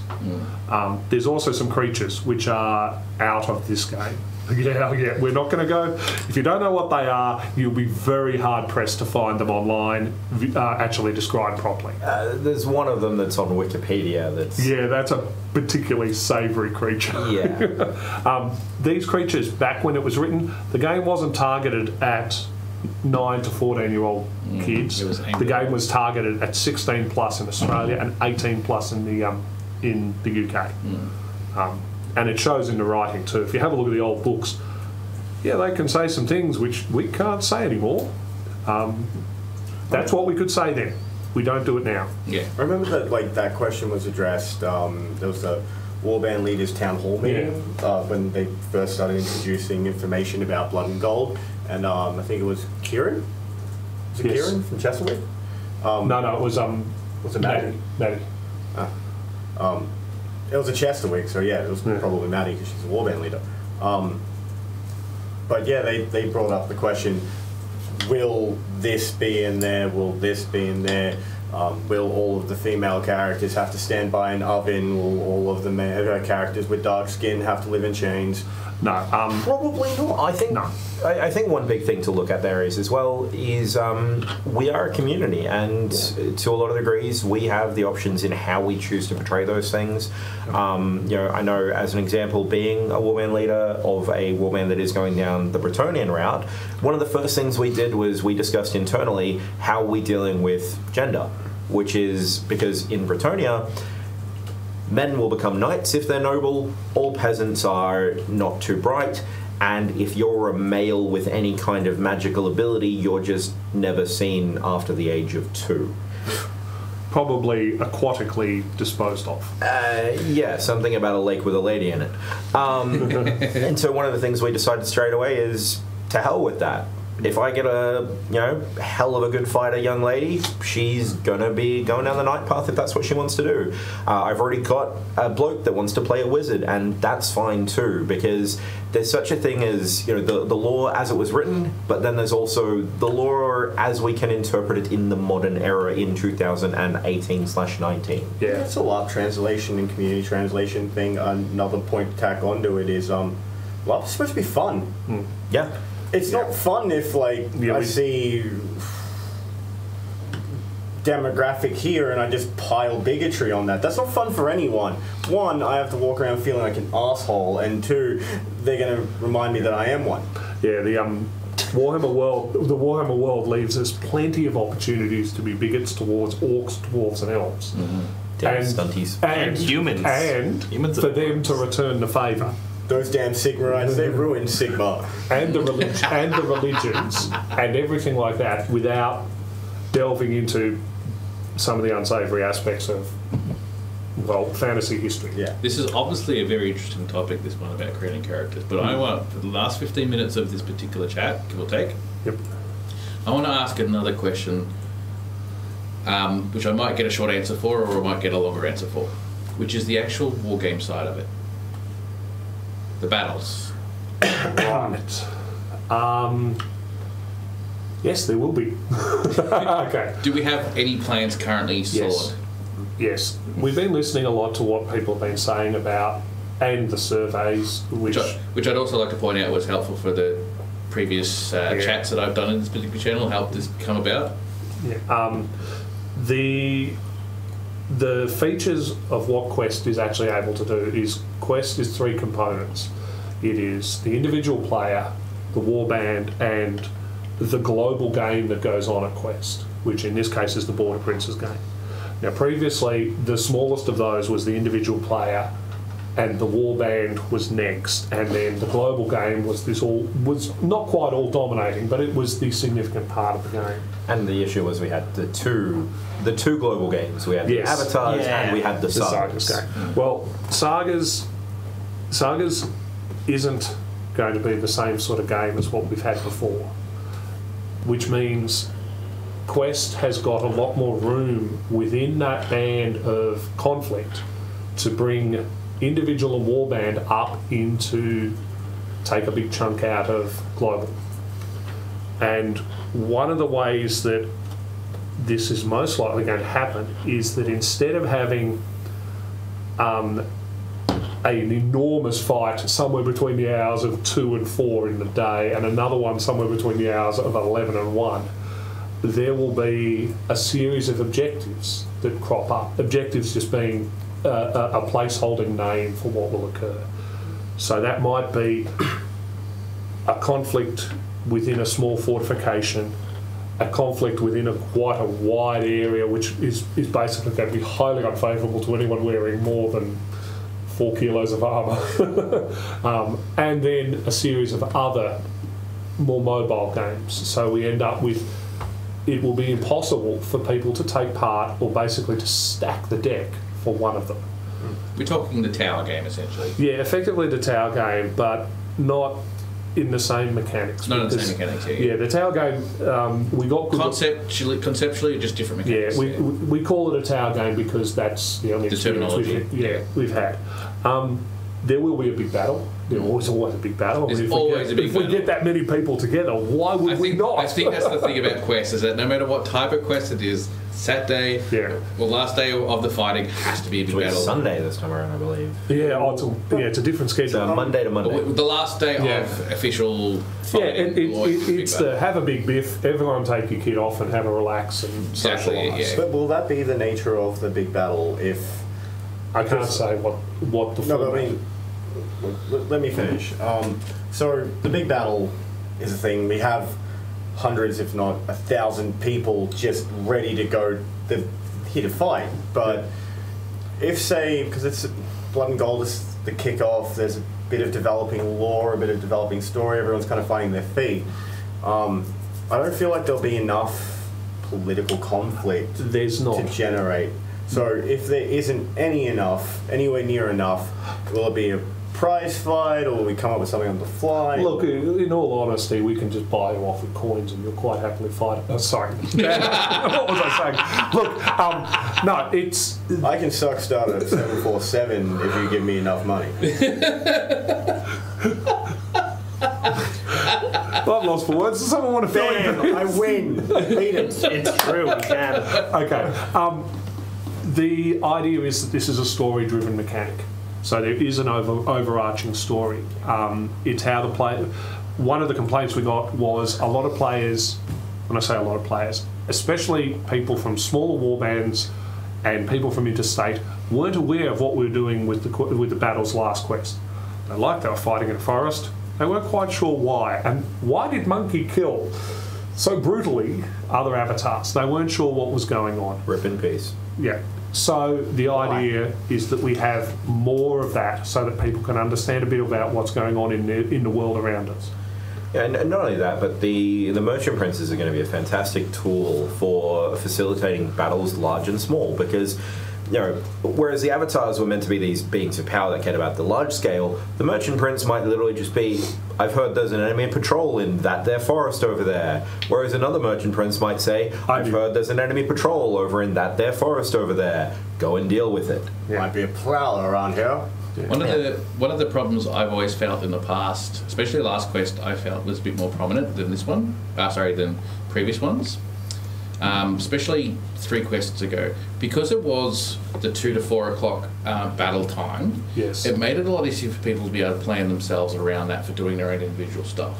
Yeah. So if we're going into this new Blood and Gold with these objectives coming up at certain points of time, It's not going.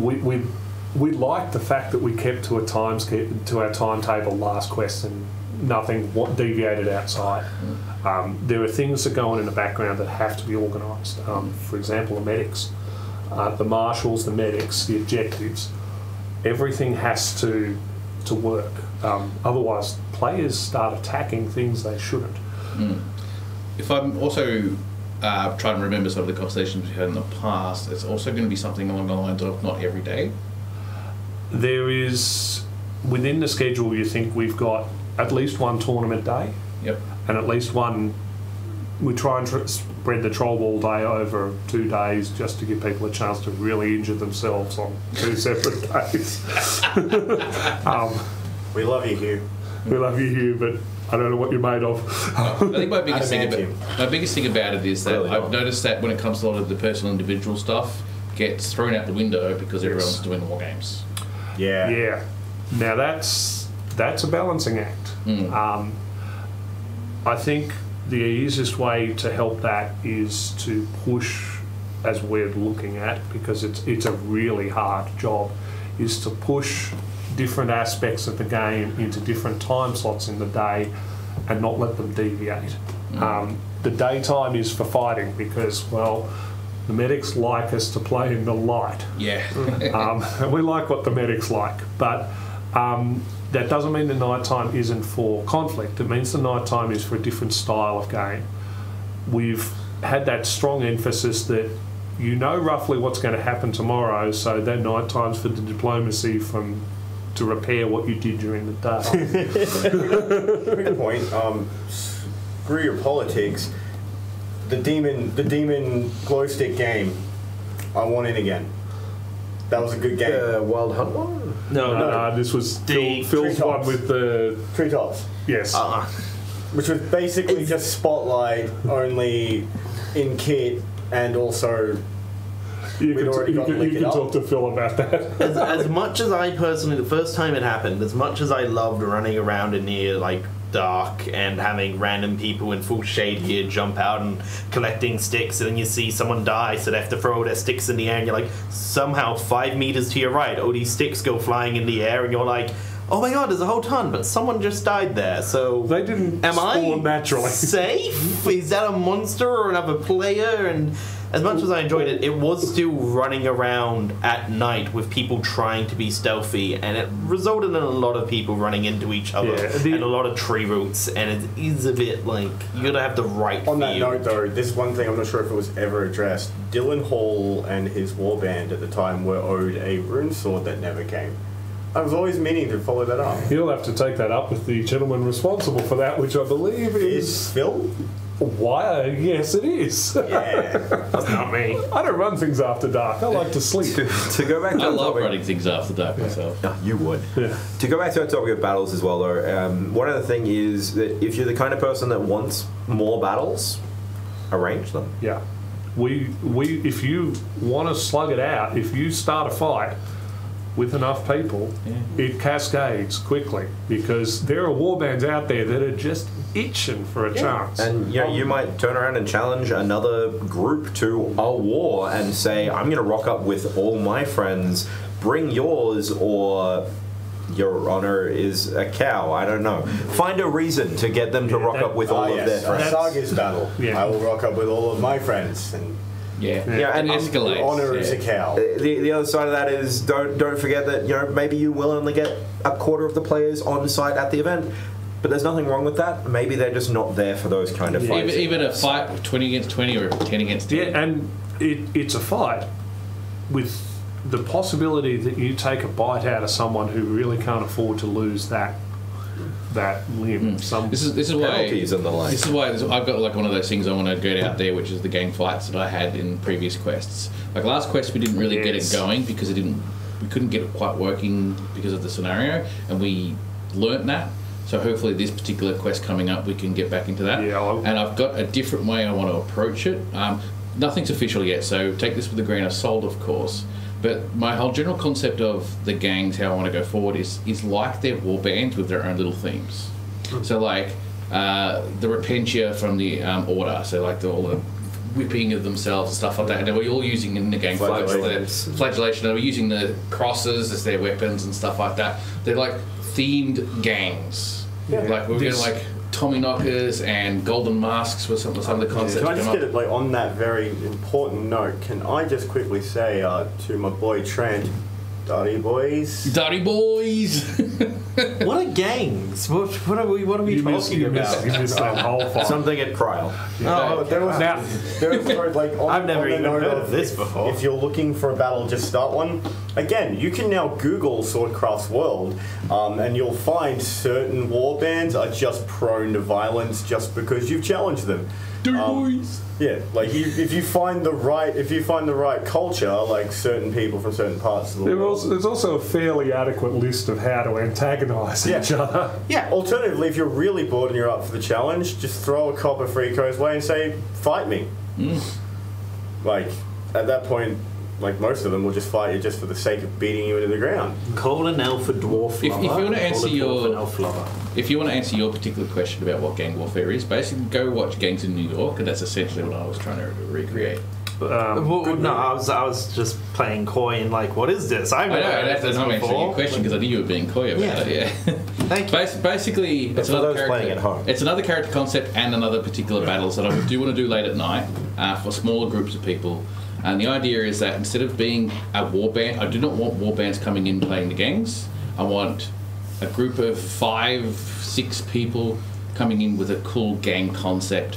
Whether they all come from the same war band or are part of that war band, that's fine. But I don't want the rogues coming in as a rogue gang. I want them to create something new. Yeah, and We'll come in as think we ES had- Cowards. Yeah. I think we But had, a theme that goes with it too.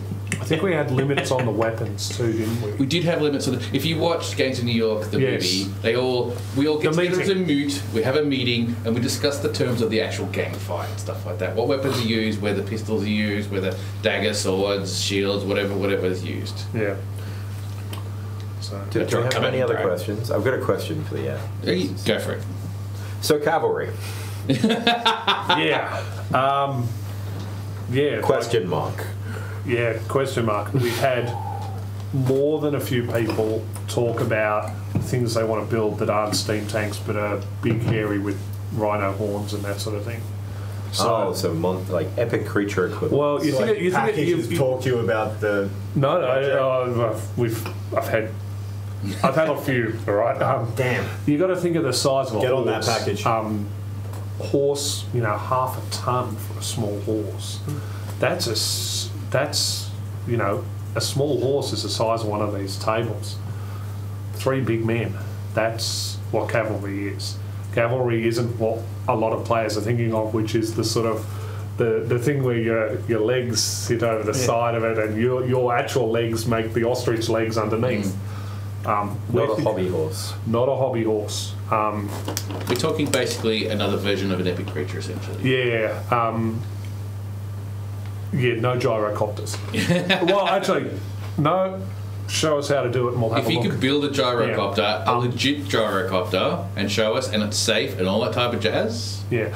Something to remember is that when we wrote the siege rules, we wrote the siege rules based on our experience over 2 quests where we didn't have siege rules and we had forts, and that was bad.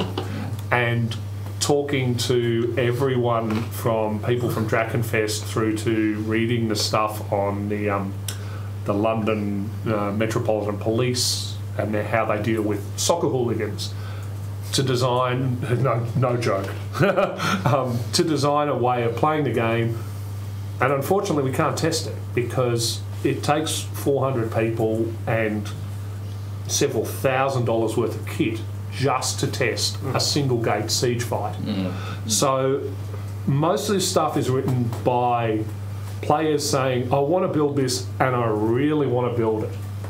So the steam tank we saw last quest was built like that. The Queenslanders? The Queenslanders. Yeah, okay. Because the previous steam tank I thought it was New South built... Wales. I can't Newcastle. remember. Newcastle. New South Wales. Nick Cervenek. Yeah, Nick. Nick. So the previous steam tank was built to basically show someone up because they built it in 2 weeks.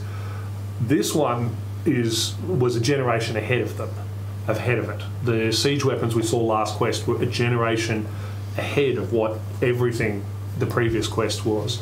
So if you've got an idea, I don't want to hear a verbal description of it. I want to see a decent drawing of it. And you might have stumbled across that thing we need. The rules for steam tanks, siege tanks, sorry, they will have to change slightly given the response from the online survey. There were some pretty blunt comments, but nothing that's going to write them out of the game. So show us how to build, Squig Riders, show us how to build a cavalry... I figured out how to do a squig rider. Yeah, so Squig riders, you just get those bouncy ball figures. And it is also remembering the Russians are a decade ahead of us, which is the first time they've ever been that way. Why, Andrew? If I were to ask, where would I send these things to? Would it be best to send them to yourself or some kind of equipment desk? Swordcraft itself. Send them to Swordcraft. Info at Swordcraft? Info at Swordcraft. No, straight to the Swordcraft group. Okay, yeah, because you keep up on that one. Yeah, we keep the people who we can keep up on that one very easily. But yeah, literally, if you come up with great ideas, we will work it out. We currently have 3 people, myself included, who've built very rapid-fire Gatling guns. So obviously, we're going to need some rules that mean that this doesn't degenerate into World War One. Because this can't be a Skaven lot. Have you read The Warhammer World? Oh, not like this. These things are 100 rounds. Maxims. Yeah. There's a lot of things that are also Shields. in preparation and in planning, and a lot of it is also dictated on ticket sales as well. So, like last particular quest, you saw how big the town was, the amount of stuff that we were able to hire and push out. That was a bit of a struggle on the budget. We managed to squeeze it in. Again, if we get more people coming along to quest, we have more budget and we can make the town bigger and bigger and bigger. That said, I was surprised at how well, I've had it all explained to me, but like the price that you got those marquees at, that's a really low price. Like I've organised large festivals before, and that is still the best price I've That seen. was because they're Lardners. Yeah. It's an organisation through Lardners. Yeah. There's actually a myth about Swordcraft that we shop big scale. We are not. We are at that very awkward, clumsy stage where we are not big, but we are no longer small. So we can never hire a place that has enough toilets. We can never hire a place that has enough showers. And when we go to shop with them, when we say we need 24 toilets, the Portaloo hire place goes, no problem. Nothing interesting there. They'll hire more out every weekend just to individual local councils.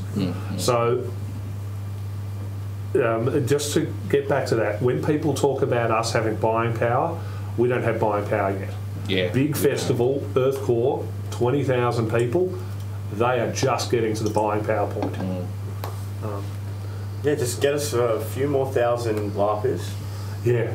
and then we can finally have that actual castle that we need to siege. Yeah, I'm building a tilt slab castle at Nuji. I don't care what you guys do. Yeah, you'll still probably do that before you ever agree to build a bridge again.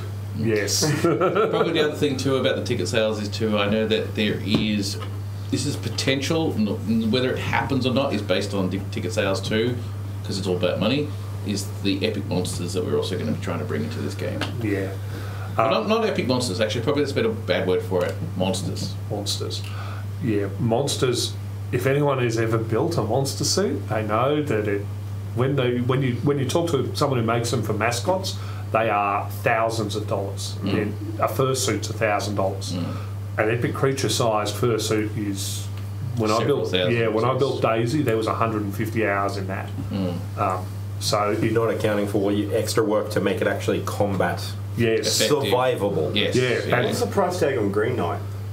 Green Knight is Full suit of plate, colouring the plate, clothing underneath, tailoring. you start to look at even just creatures we've had in the past have been they're not cost efficient to build. People build them because they want them. Well, Cookie was like, I don't even know how Yeah. I don't even know how they went about surviving in that suit, like the frost Oh, guard. you wear a camelback full of ice. And, Yeah. Yeah, pretty much. Yeah. You particularly fight underwater. Ice vests. Yeah. Ice vests. Yeah. And Man. quite often, maximum time you let someone in the suit. Because they're like, oh, I can keep going, I can keep going. Yeah, You're like, no, you've hit the 4-hour mark. The You ice can is keep going gone. and going and going right Now to hospital. Yep. Now you sit down Which- and You which remember, actually- you remember what I was like? Yes, I was like, which has happened. I'd die. It also brings up another point too, actually, that you mentioned that there is the concept of people thinking that the monsters need to be out there for 5 No. hours, 8 hours, 10 hours, whatever No. they think.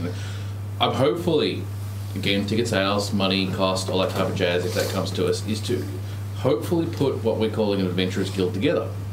Which is the concept of, which is different. So instead of having monsters just wander out there that people just go gank, the monster guild, monster hunter guild, or whatever we decide to call it in the long run, is the idea is that you've got to investigate this monster, where it lives, how it exists, how to get it to come out of hiding, and all that type. All these little clues and those little things you've got to build, all these little mini quests you've got to do. Then it's like a very Witcher thing where you finally get that lure or something like that. In Althea, to we had get a, the there was character. a warband for that. Yeah, they still exist. They just changed their name. Yeah, another factor as well is that eventually when things like that get off the ground, is it's going to encourage more, I guess, environment play. So Yes. obviously a lot of the focus these days for the last few quests has been in the town with the avatars or at a battlefield for a battle. You know, once we do start getting that one person that goes out there in their monster suit, maybe 1 or 2 hours a day, and people start to hear that, oh, there's a group of adventurers out there hunting that thing, There's trolls in them deer forest. then all of a sudden there might be a group of bandits that's out there looking for the people, looking for the thing, and you know it'll eventually build into this Yep. environment that people want to be in. That sounds like Math the King 1. Yeah, it's Yes. the this actually harks back to the Halloon Wood quest, where we had a whole slew of creatures out in the forest, and it all looked like it was designed perfectly till we realised they were outnumbered about 8 to 1. Yeah. And the 8 had turned up all in mass. So Someone's actually asked a really interesting question about, are we allowed to build your own monsters for your own Yes. side quests? Of course you are, absolutely. However, there's a caveat on that, and that's about, and we did this a couple of talks ago, quite a few talks ago, about with players actually, about if you've built a monster for a side quest and someone who gets involved in that side quest is not part of your side quest, you can't stop them being part of it. yep.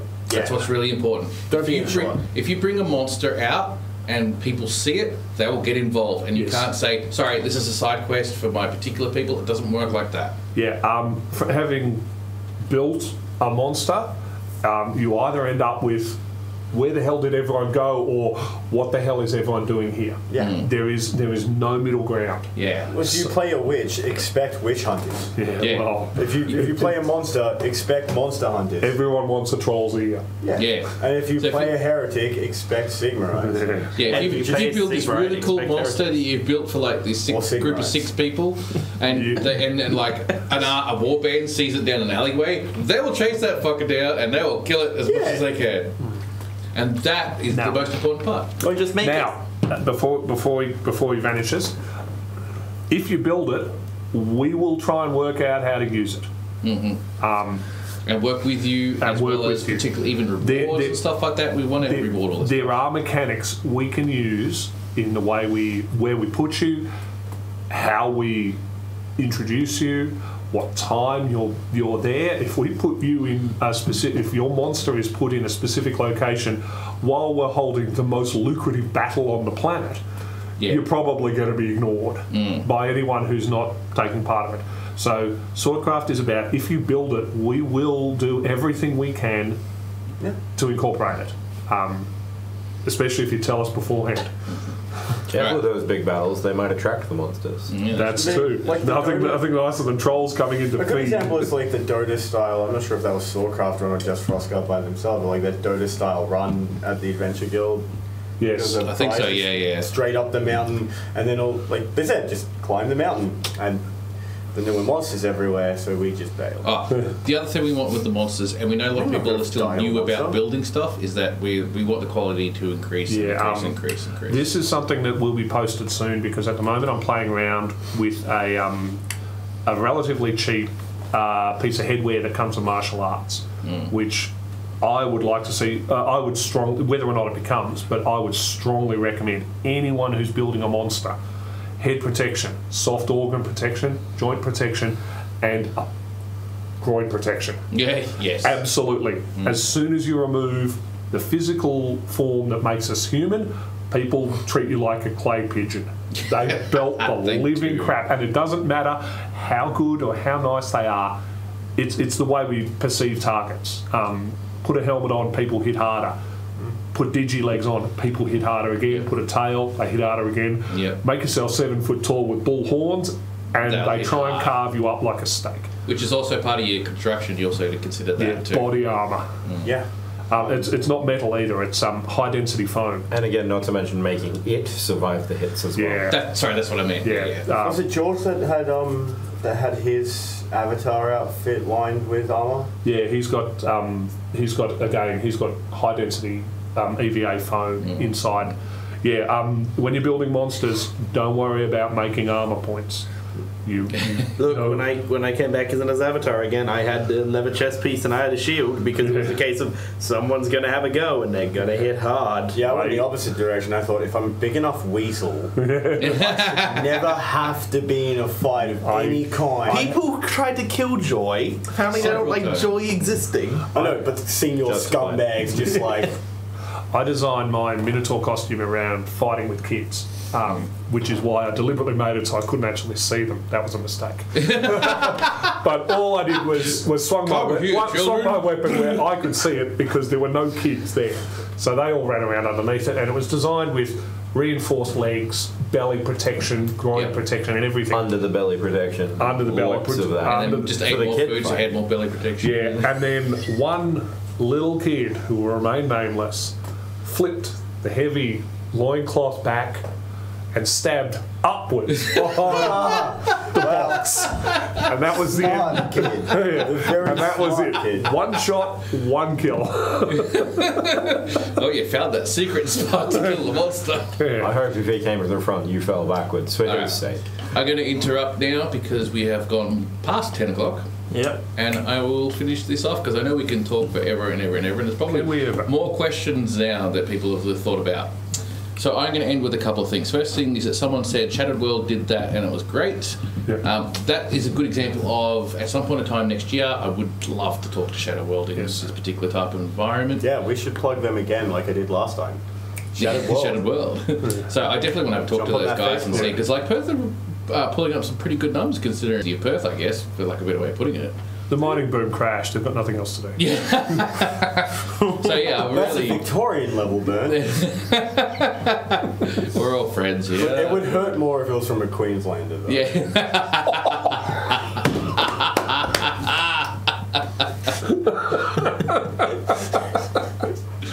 What a great note to end on. That's an economic. If I may, one final thing. If you have any questions, come and talk to us. Yes. And Agreed. I don't just mean me. Most of the people around this table can answer simple questions about the topics we've just talked about, or can tell you where to go, and I don't mean the wrong way, but where to go to talk to someone to get the right answers. So there is nothing wrong with asking us a question that we've actually answered in here, or has been answered numerous times on Facebook. It's all about laugh and making it better and making it fun for everyone. The other thing that I will go on to is next week is going to be a very interesting one, and I'm sure I'm going to get a lot of people watching that one. I'm bringing popcorn. We've called it, it's going to be a popcorn one, absolutely. Friday Night Meta. Basically, if you are not part of Soulcraft or haven't been part of Soulcraft, we get together every Friday night. Everyone jumps in with their particular war bands, and they have a certain amount of numbers on a night, and they put all their numbers on a board, and they're all in different groups. Then two sides, or two of the war bands will then lead that particular group, and then start picking their sides. And then that's how the Friday night, essentially, in a roundabout way, is dictated. What we're going to be discussing next week is the mentality of some of the major war bands who do it on a regular basis about how they pick, why they pick, and how particular war bands are perceived. And because of, it could be very perceived as very bad because some particular warbands are picked over others and some people are just outright ignored. Use it as a reflection on your warband, whether you want to get better to be higher picked or if you're just happy to be where you are. But yeah, because it doesn't matter if you're the last pick if you're there for the right reason. Exactly right. There are some warbands that are low pick tactically, but a high pick for roleplay or other reasons that aren't as important on a Friday. Yeah. So, but that's for next week's. That's for next week's Yeah. talk. It'll I be think a actually very interesting talk. One thing I'm hoping for next week is I am hoping we can grab at least a photo of this week's whiteboard and maybe do an example, That's not a bad idea. an example draft live. I might do that. I could do that in the future. I'll talk to you about it after. I Yeah. think it would be good for the interstaters for something along those lines. Or just mock up the numbers to like what's Fake relative wall normal band. capacity. Actually, no, we'll do Mock that. up We'll, the we can numbers, probably yeah. do that too. Yeah, actually go through and Make it I'll all take have a photo of fantasy this themes. Friday's battle. The Empire. Or we can just make a fake whiteboard, we write all the could just warbands on it, and do some Or random fake numbers warbands. because Don't want to hurt anyone's feelings, or don't want to like. Well, you can put a verbal description. don't we? No, Actually, who Yeah, was, but like- does anyone remember who's leading this week? no. I'm not. No. Yeah. Am I? Do you reckon because of particular? I know. I was actually thinking about straight mechanics. Is that you could put a description next to them. Yeah. Yes. Light because skirmisher, interstate heavy people are not skirmisher, going to know the shield difference wall, between. spears. Well, they're not going to know the difference between Chesterwick and Seeker. Likely to That's be a true, part of the that's true. discussion next week, but that's for next week's discussion. Yeah, we'll set something up basically for next week's discussion. Yeah, it's a good idea. I'll do it. I'll get it done. Hopefully. It's one of the things I'm hoping we can do. I guess. Who are the guests? The guest next week is Nathan, of course. You come- No, I don't think I'm in that No, one. no, It The table got is filled. myself, one of the arguably undefeated generals of Friday nights, Jeez, Mr. it's already Jamie. starting. The salt's already started. Actually, yeah, in the last. I was going to say, isn't that an orc? We've got Puttyfoot coming in, Joshua Puttyfoot. We've got Jessica Lloyd and Sarah Dalton, so Granadas Oh, and this is gonna Highwaymen's be Warman cool. It's going to leader. be Get it, I believe get we her to tell the have. story of Kryl Castle final battle and her tactics on that. That was amazing general work. I believe we've got Jack Package, leader of the Eldar, and am I forgetting somebody? Yes. Ben. Jamie, sorry. Yep, Jamie. You've got Jamie, Jessica Lloyd, Shane from Free Company. And John, yes, of course. Yeah, this is going to be. Warband leader of Free Yeah, Company. it's so going to be a very good session. It's going to be a very good session, I reckon. Very interesting one. especially because we have a lot I of plan not to be in that. we have a lot of different general styles there as well. It will so. be. It will be. It could potentially be super salty. I always like to try. No, and do these no, things. they're adults. They are They're adults. They'll keep the salt to innuendo. Just to be sure, Innuendo, make your yes. popcorn with butter, not salt.